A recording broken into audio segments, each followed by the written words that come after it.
రాత్రి పిచ్చుకలు వస్తున్నాయా? ఎవరు ఏడుస్తున్నట్టుగా ఉందా?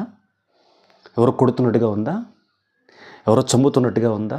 ఎత్తైన ప్రాంతాల నుంచి పడిపోతున్న ఫీలింగ్ వస్తూ ఉందా?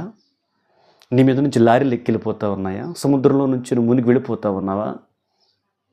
నీ ఇంటి కూలిపోతున్నట్టు, నీ బిడ్డలు చచ్చిపోతున్నట్టు, లేకపోతే నువ్వే చచ్చిపోయినట్టు, లేదా చచ్చిపోయిన వారు కల్లోకి వచ్చినట్టు ఒక విధమైనటువంటి ప్రభావము నీకు కల్లో కనపడుతూ ఉందా? సమాధానము లేదా, నెమ్మది లేదా, సంతోషము లేదా, ఒకటే గలిబిలిగా రాత్రంతా నిద్ర పట్టట్లేదా? ఎంతో వేదన పడుతున్నావా? నిద్ర పట్టట్లేదు కదా నీకు.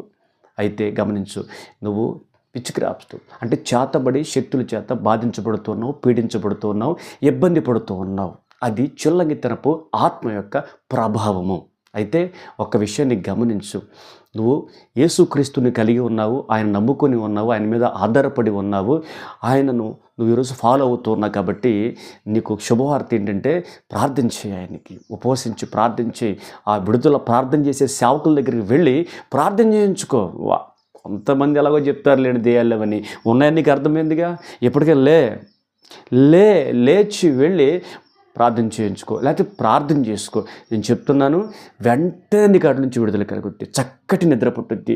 ఏది పరిగెడుతున్నట్టుగా ఉండదు, లారీల మీద ఎక్కెళ్తున్నట్టుగా ఉండదు, బిల్డింగ్ల నుంచి దూకుతున్నట్టుగా ఉండదు, ఎవరు చనిపోయిన కళలు కూడా నీకు రావు. కాబట్టి ఈ ప్రయత్నం చెయ్యి, నీకు చక్కగా సమాధానం ఉంటుంది, నెమ్మది ఉంటుంది, ఆనందం ఉంటుంది.